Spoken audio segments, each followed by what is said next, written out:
the other muscle is the one, which is one of my favorites, is the one of holding both, which is also part of that workbook. And this is where I think the magic of whole body focusing really starts.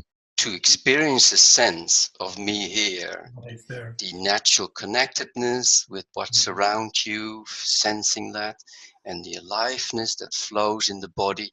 And from there, this natural sense of awareness, really being present without too much thought, just really being there. To be able to have that experience and also have a felt sense of a suffering place inside you. And then the ability to let both be there, the body sense of me here, and at the same time, the body sense of this suffering, and to allow both to be there in your body the way that they seem to want to be, is an extraordinary dynamic you begin to create inside your experience. It is. I can almost see it right in you right now. Yeah. You're living it. Your body is moving in between these two polarities of being. I can see in your shoulders. And I can feel it in me that there's a liveliness that's being created as you hold both. Yeah. In a kind of presence to the whole thing. And I've seen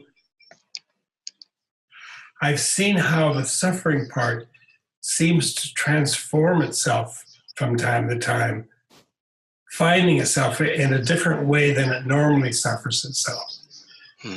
There's a physical transformation and integration that seems to occur because you're allowing the felt sense is often expressed as a movement quality or a physical quality that's alive and moving.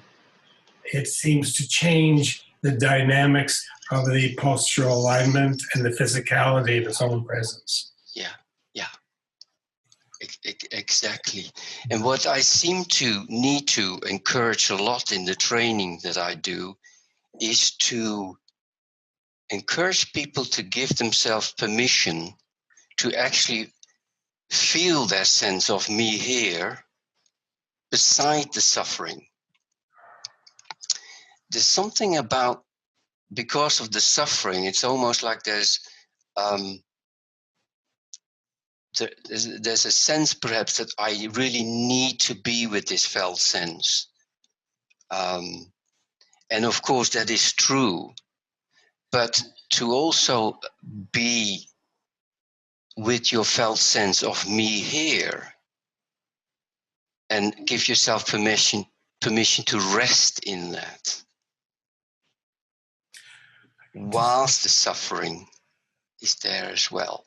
That I seem to have to encourage a lot, because it seems like I'm not sure exactly what it is, but it's like, it's conditioning, of course, but it's like it's an unfamiliar stepping back for us as human beings, to step back from the suffering without denying it or pushing it away, but to just give space beside the experience of suffering, to let yourself also rest in presence in your own me here. That's challenging. It's almost like the wounded part, or the one part of you that doesn't trust life in some way, to be close enough for it to decide for itself what it might do about that, or to have some kind of external possibility perhaps awakened, but only in its terms, and when it feels safe enough to notice there's another game in town, there's something else happening, and maybe it can join it when it's time or feels confident to want to do that.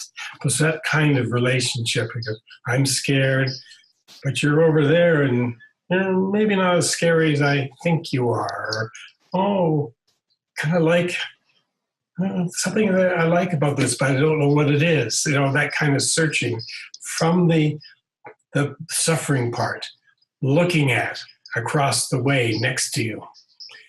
and finding for itself what it can do about that situation. So it's not being told what to do, or even held, yes, but it's giving it space to awaken to its own wisdom, its own sense of self once again.